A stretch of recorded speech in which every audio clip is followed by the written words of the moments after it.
Hello friends, post market రిపోర్ట్లోకి మన మిత్రులందరికీ స్వాగతం. ఈరోజు జనవరి 17వ తారీఖు శుక్రవారం. మొత్తం మీద చూసుకున్నట్లయితే మార్కెట్స్ అన్నీ కూడా నెగిటివ్లో క్లోజ్ అయినాయి. దానికి గల కారణాలు ఏంటి అండ్ కొన్ని కంపెనీలు ఏంటంటే రిజల్ట్స్ కూడా అనౌన్స్ చేసినాయి. ఆ రిజల్ట్స్ ఎలా ఉన్నాయి అనేది కూడా ఒకసారి చూద్దాం. ముందుగా సెక్టర్ పర్ఫార్మెన్స్ అనేది తీసుకున్నట్లయితే Nifty oil, gas, construction, energy, metal, consumer goods, pharma ఇక్కడ దాకా పర్లేదన్నమాట, కొద్దిగా గ్రీన్లో క్లోజ్ అయినాయి. టాప్ లూజర్స్లో ఐటీ, ప్రైవేట్ బ్యాంక్ నిఫ్టీ అనేది కనిపిస్తూ ఉంది. సో ఫ్రెండ్స్, ఈరోజు ఐటీ కానీ బ్యాంక్స్లో కానీ సిగ్నిఫికెంట్గా సెల్లింగ్ ప్రెషర్ అయితే మనకు కనిపించింది. బ్రాడర్ మార్కెట్స్ అనేది మనం తీసుకున్నట్లయితే సిగ్నిఫికెంట్గా ఈరోజు పడిపోవడానికి కొన్ని కారణాలు ఉన్నాయి ఫ్రెండ్స్. ఆఫ్ కోర్స్ ఏంటంటే ఈ మధ్యకాలంలో మనం అబ్జర్వ్ చేస్తే ఎవ్రీడే కూడా ఎఫ్ఐఎస్ అయితే కంటిన్యూస్గా సెల్లింగ్ చేస్తూ వస్తూ ఉన్నారు. అది ఒక రీజన్ అని చెప్పేసి చెప్పుకోవచ్చు. అండ్ యుఎస్ డాలరు స్ట్రాంగ్గా ఉంది, ఇండియన్ రూపీ అనేది వీక్గా ఉండటం, దాని తర్వాత Q3 ఎర్నింగ్స్ ఏవైతే ఉన్నాయో అవి ఏంటంటే పర్లేదు, రిజల్ట్స్ మరీ వరస్ట్గా అయితే లేవు, కానీ బట్ ఎక్స్పెక్ట్ చేసిన దానికి మించి రావట్లేదు. అందువల్ల కొద్దిగా మార్కెట్ డిసప్పాయింట్లో ఉందని చెప్పేసి చెప్పుకోవచ్చు. దాని తర్వాత ఏంటంటే ఫ్రెండ్స్, మనకి గ్లోబల్ అన్సర్టనిటీ కూడా కనిపిస్తుంది. ఎందుకంటే ట్రంప్ గారి ఇనాగ్రేషన్ ఉంది. సో ఆయన ఎటువంటి డెసిషన్స్ తీసుకుంటారు ఏందని చెప్పేసి మార్కెట్ అనేది కొద్దిగా నర్వస్గా కనిపిస్తుంది. ఇక టెక్నికల్గా మాట్లాడుకుంటే నిన్నే మనం అనుకున్నాం నిఫ్టీ ఓవర్సోల్డ్ లెవెల్లో ఉందని చెప్పేసి. ప్రీవియస్గా ఓవర్సోల్డ్ లెవెల్లో ఉన్నప్పుడు ఏంటంటే బాయింగ్ అనేది సిగ్నిఫికెంట్గా జరిగేది. ఇప్పుడు ల్యాక్ ఆఫ్ ఇంట్రెస్ట్ అనేది కనిపిస్తూ ఉంది. ఎనీహౌ ఈ రీజన్స్ అనేవి మనం ఇంతకుముందు చెప్పుకున్నవే.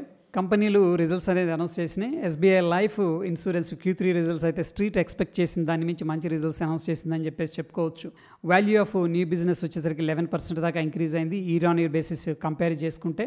అంటే ఫ్రెండ్స్, పర్టికులర్ పీరియడ్లో వీళ్ళకి ఎంత బిజినెస్ వచ్చింది, అది ఎంత గ్రో అయిందని చెప్పేసి సింపుల్గా దీని అర్థం. దాని తర్వాత న్యూ బిజినెస్ మార్జిన్ ఎలా ఉంది, అది కూడా స్లైట్గా ఇంప్రూవ్ అయింది quarter on quarter base compare చేస్తే. దాని తర్వాత ఏపీఈ కూడా 13% దాకా ఇంక్రీజ్ అయింది. అంటే ఫ్రెండ్స్, యాన్యులైజ్డ్ ప్రీమియం ఈక్వలెంట్ అంట. అంటే స్టాండర్డ్ ఇన్సూరెన్స్ ప్రోడక్ట్స్ కానీ సింగిల్ ఇన్సూరెన్స్ ప్రోడక్ట్స్ సేల్స్ అది కూడా ఇంప్రూవ్ అయిందని చెప్పేసి చెప్పుకోవచ్చు. ఇక 61st మంత్ పెర్సిస్టెన్సీ రేషియో అని ఉంది కదా. అంటే ఫ్రెండ్స్, 61 నెలల తర్వాత కూడా ప్రీమియం కట్టేవాళ్ళు కొంతమంది ఏంటంటే ఇనిషియల్గా తీసుకుంటారు మోటివేట్ అయ్యి, దాని తర్వాత మర్చిపోతారు లేదా మానేస్తారనమాట. బట్ అలా కాకుండా వీళ్ళు కడుతున్నారని చెప్పేసి ఇక్కడ మనకు అర్థమవుతుంది. ఎందుకంటే ప్రీవియస్గా చూస్తే 55.86% ఉండేది 62.31%. అంటే ప్రీవియస్గా దానికంటే కూడా ఇంకా బెటర్గా కడుతున్నారని చెప్పేసి మనం అర్థం చేసుకోవచ్చు. అదేవిధంగా 13వ నెల అంటే 13th మంత్ పెర్సిస్టెన్సీ రేషియో కూడా ఇంప్రూవ్ అయిందని చెప్పేసి స్లైట్గా చెప్పుకోవచ్చు. అంటే ఓ సంవత్సరం తర్వాత కూడా ప్రీమియమ్స్ కడుతున్నారా లేదా అనేది ఇక్కడ చెప్తుంది. సో ఓవరాల్గా ఎస్బీఐ లైఫ్ అయితే మంచి ఆల్రౌండర్ ప్రతిపాదన కనబరిచిందని చెప్పేసి చెప్పుకోవచ్చు. ఇక ఐటీ దిగ్గజం విప్రో కూడా మంచి రిజల్ట్స్ ఇచ్చింది ఫ్రెండ్స్. అయితే ఇక్కడ రెవెన్యూ అనేది బ్లూంబర్గ్ ఏదైతే ఎస్టిమేట్ వేసిందో ఆల్మోస్ట్ దాన్ని బీట్ చేసింది, కానీ బట్ ఫ్లాట్గా ఉంది, అగ్రెసివ్గా లేదు డిఫరెన్స్. దాని తర్వాత నెట్ ప్రాఫిట్ అనేది 4% ఇంక్రీజ్ అయింది. ఎబిట్ వచ్చేసరికి 5% ఇంక్రీజ్ అయింది. అండ్ మార్జిన్స్ అయితే బాగా ఇంప్రూవ్ అయింది అని చెప్పేసి చెప్పుకోవచ్చు. ఎందుకంటే బ్లూంబర్గ్ 16.33 ఉంటుందని చెప్పేసి ఎస్టిమేట్ వేయడం జరిగింది, బట్ 17.3 అనేది ఇవ్వడం జరిగింది. డెఫినెట్గా విప్రో అయితే మంచి రిజల్ట్స్ ఇచ్చిందని చెప్పేసి చెప్పుకోవచ్చు. ఇక ఐటీ నుంచి టెక్ మహీంద్రా రిజల్ట్స్ అయితే ఇవ్వడం జరిగింది. రెవెన్యూ వచ్చేసరికి ఫ్రెండ్స్ ఫ్లాట్గా ఉంది, ఆల్మోస్ట్ ప్రీవియస్గా ఏదైతే ఉందో దానికంటే స్లైట్గా తగ్గడం అనేది జరిగింది. ఎబిట్ వచ్చేసరికి 5% పెరగడం జరిగింది. మార్జిన్స్ స్లైట్గా ఇంప్రూవ్ అయినాయని చెప్పేసి చెప్పుకోవచ్చు. నెట్ ప్రాఫిట్ అనేది మాత్రం డౌన్ అయింది. ప్రీవియస్గా క్వార్టర్లో మనం చూసుకున్నట్టే 1257 కోట్లు అనేది నెట్ ప్రాఫిట్ ఇవ్వడం జరిగింది, బట్ ఈసారి 988 కోట్లు ఇవ్వడం జరిగింది. కాబట్టి టెక్ మహీంద్రా అంతగా పర్ఫామ్ చేయలేదని చెప్పేసి మనం చెప్పుకోవచ్చు. ఇండియన్ హోటల్స్ కూడా Q3 రిజల్ట్స్ అనేది అనౌన్స్ చేసినాయి ఫ్రెండ్స్. రెవెన్యూ వచ్చేసరికి 29% అనేది ఇంక్రీజ్ అయింది. ఎబిటిడా 31% ఇంక్రీజ్ అయింది. మార్జిన్ 38% ఇంక్రీజ్ అయింది. నెట్ ప్రాఫిట్ అనేది చూసుకున్నట్లయితే 32.6% అనేది ఇంక్రీజ్ అయింది. సో ఇది బాగా పర్ఫామ్ చేసిందని చెప్పేసి చెప్పుకోవచ్చు. ఎందుకంటే నిపుణులు ఏమైనా ఎస్టిమేట్ వేశారంటే 588 కోట్లు అనేది ఇస్తుంది ప్రాఫిట్ అన్నారు, బట్ ఇది 633 కోట్లు అయితే ఇవ్వడం అనేది జరిగింది. అండ్ అన్నిట్లో కూడా ఆల్రౌండ్ ప్రతిభ అనేది కనబరిచిందని చెప్పేసి చెప్పుకోవచ్చు. అండ్ షార్ట్ టర్మ్ ఇన్వెస్టర్స్ ఎవరైతే ఉన్నారో వాళ్ళు ఎక్కువగా బడ్జెట్లో ఏ స్టాక్స్ మూవ్ అవుతాయి దాని మీద ఎక్కువగా ఫోకస్ చేశారు. ఎందుకంటే ఈ మధ్యకాలంలో మనం చూసుకున్నట్లయితే రైల్వే ఇన్ఫ్రాకి సంబంధించిన స్టాక్స్ ఏవైతే ఉన్నాయో వాటిలో సిగ్నిఫికెంట్ మూమెంటం అనేది కనిపిస్తుంది. అదే తరహాలో RVNL ఈరోజు 5% దాకా పెరగడం అనేది జరిగింది. వరల్డ్ బ్యాంక్ ఏం చెప్తుందంటే ఫ్రెండ్స్, ఇండియా నెక్స్ట్ 2 ఫిస్కల్ ఇయర్స్లో 6.7% అనేది గ్రో అవుతుందని చెప్పేసి వాళ్ళు ఒక ఎక్స్పెక్టేషన్ అయితే చేస్తూ ఉన్నారు. విప్రో కంపెనీ రెవెన్యూ డ్రాప్ అవడానికి friends seasonal weakness. Of course అన్ని ఐటీ కంపెనీస్లో కూడా మనం అదే చూస్తూ ఉన్నాం. ఎందుకంటే ఈ 2 హాలిడేస్ అనేది ఎక్కువ మంది తీసుకున్నారని చెప్పేసి చెప్తూ ఉన్నాయి companies. Axis bank Q3 results తర్వాత బ్రోకరేజ్ సంస్థలు ఏం చేశాయంటే దీని యొక్క టార్గెట్ అనేది తగ్గించాయి ఫ్రెండ్స్. అందుకని ఈ స్టాకు సిగ్నిఫికెంట్గా డ్రాప్ అయింది ఈరోజు మనం చూస్తే. ఇన్ఫోసిస్ స్టాకు Q4 గైడెన్స్ అంతా స్ట్రాంగ్గా లేకపోవడం, దాని తర్వాత వీళ్ళ హైకుల గురించి మాట్లాడడం, సో ఏంటంటే ఈ స్టాక్లో మార్జిన్ ప్రెషర్ ఉంటుందన్న ఉద్దేశంతో స్టాక్ అనేది కిందికి వెళ్ళిపోవడం అనేది జరిగింది. ఈరోజు ఫర్టిలైజర్స్ కెమికల్ స్టాక్స్లో సిగ్నిఫికెంట్గా మూమెంట్ అప్ సైడ్ రావడం జరిగింది. ఎందుకంటే యాష్ సోడా ప్రైసెస్ అనేది ఇంక్రీజ్ చేస్తూ ఉన్నారు. డెఫినెట్గా కంపెనీస్కి యొక్క ప్రాఫిట్స్ మార్జిన్ అనేది పెరిగే అవకాశం ఉంది కాబట్టి ఈ స్టాక్స్ అనేది కూడా పాజిటివ్గా మూవ్ అవ్వడం జరిగింది. కొటాక్ సెక్యూరిటీస్ వాళ్ళు ట్రెంట్ టార్గెట్ ఏదైతే ఉందో దాన్ని తగ్గించడం జరిగింది. సో పర్ షేర్కి 5,850గా చెప్పారు. సో ఇక్కడ నుంచి కూడా చూసుకున్నట్లయితే 14% అనేది కిందకు ఉందన్నమాట. యాక్చువల్గా దీంట్లో ఇన్వెస్ట్ చేద్దామని అనుకుంటున్నాం, మంచి కంపెనీ అని చెప్పేసి. ఎనీ హౌస్ చూద్దాం, మంచి లెవెల్స్ దగ్గర దాన్ని ట్రాక్ చేద్దాం. ఇక ఫ్రెండ్స్, బడ్జెట్ కోసం ఎవరైతే ఉన్నారో వాళ్ళందరూ కూడా ఏంటంటే రోడ్ కన్స్ట్రక్షన్ స్టాక్స్ దాని మీద కొద్దిగా ఫోకస్ చేస్తూ ఉన్నారు. ఎందుకంటే బడ్జెట్లో కానీ అలొకేషన్ జరిగితే కూడా బూస్ట్ అనేది ఉంటుంది అని చెప్పేసి. ఇక CLSA ఇండస్ టవర్ మీద అవుట్ పర్ఫార్మ్ హై కన్విక్షన్ అనేది ఇవ్వడం జరిగింది. సో ఇక్కడ నుంచి కూడా స్టాక్ అనేది 62% పెరుగుతుందని చెప్పేసి చెప్తూ ఉన్నారు. సో వాళ్ళు బిజినెస్ అనలైజ్ చేశారు, ప్రస్తుతం ఉన్న సిచ్యువేషన్ ఎన్విరాన్మెంట్లో ఇండస్ టవర్ మంచిది స్టాక్ అని చెప్పేసి పాజిటివ్గా హై కన్విక్షన్ అని చెప్పేసి ట్యాగ్ ఇవ్వడం జరిగింది. పేటిఎం స్టాకు దాని యొక్క ప్రైస్ని ఎంకే గ్లోబల్ వాళ్ళు ఏం చేశారంటే 1050 అని చెప్పేసి చెప్తూ ఉన్నారు. బై అనే ట్యాగ్ కూడా ఇవ్వడం జరిగింది. నిఫ్టీలో హెవీ వెయిటేజ్ ఉన్న రిలయన్స్ ఇండస్ట్రీస్ మీద చాలామంది బ్రోకరేజ్ సంస్థలు ఏంటంటే దాని యొక్క టార్గెట్ ప్రైస్ అనేది ఇంక్రీజ్ చేయడం జరిగింది. మంచి రిజల్ట్స్ కూడా ఇచ్చింది ఫ్రెండ్స్. అందుకని ఈ స్టాక్ అనేది మార్నింగే 4% పైన గ్యాప్ అప్ అయింది, దాని తర్వాత కూల్ ఆఫ్ అయింది. అగైన్ ఏంటంటే ఓవరాల్గా మంచి అప్సైడ్ స్వింగ్లో ఉందని చెప్పేసి చెప్పుకోవచ్చు. ఇక IPOస్ విషయానికి వస్తే రికావ్ సెక్యూరిటీస్ ఇది SME కేటగిరీకి సంబంధించింది. ఈరోజే సబ్స్క్రిప్షన్ క్లోజ్ అయిపోయింది. ఆల్మోస్ట్ ఏంటంటే 272 టైమ్స్ ఓవర్ సబ్స్క్రిప్షన్ అనేది జరిగింది. ప్రాబ్లం ఏంటంటే దీంట్లో మనకి లిస్టింగ్ గెయిన్స్ ఉండే అవకాశం కనిపిస్తూ ఉంది.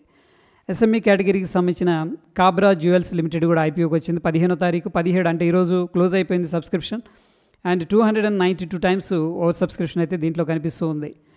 ఇక landmark immigration consultants limited IPOకి 16వ తారీఖు వచ్చింది, 20వ తారీఖు క్లోజ్ అయిపోతుంది. ఇది కూడా SME కేటగిరీకి సంబంధించింది. దీంట్లో మనం అప్లై చేసుకోవాలంటే కూడా 1,12,000 రూపాయలు అనేది అవసరం అవుతుంది. ప్రస్తుతానికి 4.85 టైమ్స్ ఓవర్ సబ్స్క్రిప్షన్ అనేది కనిపిస్తూ ఉంది. స్టాలియోన్ ఇండియా ఫ్లూరో కెమికల్స్ లిమిటెడ్ అనేది 16వ తారీఖు ఓపెన్ అయిన సబ్స్క్రిప్షన్కి 20వ తారీఖు క్లోజ్ అవుతుంది. ఇది మెయిన్ బోర్డుకు సంబంధించిన IPO. దీనికి అప్లై చేయాలంటే 14,025 రూపాయలు అనేది అప్రాక్సిమేట్గా అవసరం అవుతుంది. సో ఓవర్ సబ్స్క్రిప్షన్ అనేది క్లియర్గా కనిపిస్తుంది.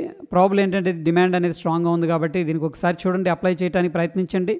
SME కేటగిరీకి సంబంధించిన EMA పార్ట్నర్స్ ఇండియా లిమిటెడ్ అనేది IPOకి రావడం జరిగింది 17వ తారీఖు అంటే ఈరోజు. సబ్స్క్రిప్షన్ మాత్రం అంత స్ట్రాంగ్గా కనిపించట్లేదు ఫ్రెండ్స్. ఎందుకంటే జనరల్గా ఈరోజు ఓపెన్ అయింది అనుకోండి, బట్ ఎప్పుడైతే సబ్స్క్రిప్షన్ అనేది ఓపెన్ ఉంటుందో SME కాబట్టి ఇమీడియట్గా 100% ఫిల్ అవుతుంది. బట్ ఇదైతే ఫిల్ అవ్వలేదు. దీనికి అప్లై చేయాలంటే 1,17,000 రూపాయలు అనేది అవసరం అవుతుంది. ఇక ఫ్రెండ్స్, టోటల్గా ఓపెన్ ఇంట్రెస్ట్ ఎలా ఉంది, బిగ్ ప్లేయర్స్ వాళ్ళ యొక్క పొజిషన్స్ ఎక్కడ ఉంచారు అనేది మనం ఒకసారి చూద్దాం. పుట్ కాల్ రేషియో అనేది మనకి 0.8 అనేది అడ్వైస్ చేస్తూ ఉంది. స్టిల్ ఏంటంటే కొంత బేరిష్ సెంటిమెంట్ అనేది నిఫ్టీలో కనిపిస్తుంది based on the open interest. And bank నిఫ్టీలో మనం గత 3 రోజుల నుంచి చెప్పుకుంటున్నాం మార్కెట్ అంత పైకి వెళుతున్నా ఎవరు కూడా కాల్స్ సెల్ చేస్తున్నారు కానీ పుట్స్ సెల్ చేయట్లేదని.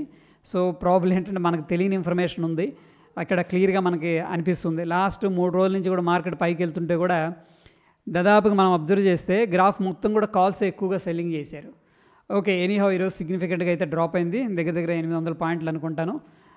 ఇప్పుడు పుట్ కాల్ రేషియో అనేది చూసుకున్నట్లయితే ఫ్రెండ్స్ స్టిల్ ఏంటంటే కొద్దిగా బేరిష్ సెంటిమెంట్లో బ్యాంక్ నిఫ్టీ అనేది కనిపిస్తూ ఉంది.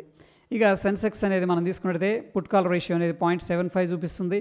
ఇది కొద్దిగా బ్యాలెన్స్డ్గా ఉంది ఫ్రెండ్స్, ఎందుకంటే ఎట్ ద మనీ దగ్గర ఎవరు లేరు, but OTM calls OTM puts దగ్గర సెల్లింగ్ చేస్తున్నారు.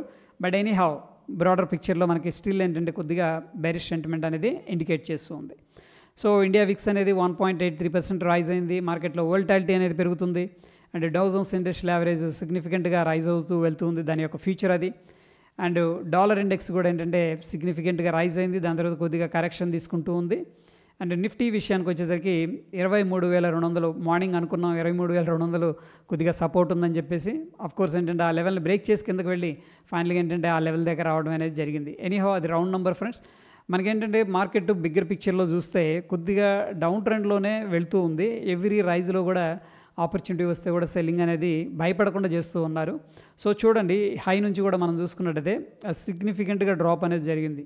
మొన్న హై 49,500 అప్రాక్సిమేట్గా, లో అనేది చూసుకున్నట్టయితే జస్ట్ 2 డేస్లో 1,160 పాయింట్లు అప్రాక్సిమేట్గా డ్రాప్ అయిందని చెప్పేసి చెప్పుకోవచ్చు. సేమ్ మనకి ఇక్కడ సెన్సెక్స్లో కూడా కొద్దిగా వీక్నెస్ అనేది కనిపిస్తుంది. సో ఒక ఇంపార్టెంట్ నెక్ లైన్ అయితే బ్రేక్ డౌన్ జరిగింది. దాని తర్వాత ఇక్కడంతా కూడా కన్సోలిడేషన్ జరుగుతూ ఉంది. సో చూద్దాం ఫ్రెండ్స్. ఇక Q3 రిజల్ట్స్ వస్తూ ఉన్నాయి. అంత ఇంప్రెసివ్గా అయితే అనిపించట్లేదు ఫ్రెండ్స్. మార్కెట్ కూడా నెగిటివ్గా ఉన్నాయి. FIS sentiment and dollar strength అవ్వడం సో కారణాలు కనిపిస్తూ ఉన్నాయి. బట్ మేజర్గా వరీయింగ్ ఫ్యాక్టర్ ఏంటంటే ఐటీ సెక్టర్ నిన్నటిదాకా బాగుంది. అగైన్ దాంట్లో సిగ్నిఫికెంట్గా 1%, 0.5% అంటే దట్ ఈజ్ యాక్సెప్టబుల్, కానీ 3%, 5% అట్లా డ్రాప్ అవుతుంది. అండ్ హెవీ వెయిటేజ్ ఉన్న HDFC బ్యాంక్ నిఫ్టీలో కూడా సిగ్నిఫికెంట్గా డ్రాగ్ చేస్తుంది. సో ఈ పరిణామాలు ఏంటంటే మనం కొద్దిగా కాషియస్గానే పొజిషన్స్ అనేది బిల్డప్ చేసుకోవాలని చెప్పేసి అనిపిస్తుంది. సో అది ఫ్రెండ్స్ పోస్ట్ మార్కెట్కి సంబంధించిన అప్డేట్స్. మరి ఒక ఇంట్రెస్టింగ్ ఎపిసోడ్ మళ్ళీ కలుసుకుందాం ఫ్రెండ్స్. ఇది ఇన్ఫర్మేటివ్గా అనిపిస్తే తప్పకుండా లైక్ చేసి మీ యొక్క సపోర్ట్ అనేది తెలియజేయండి. మన ఛానల్కి చాలా హెల్ప్ అవుతుంది. ధన్యవాదాలు.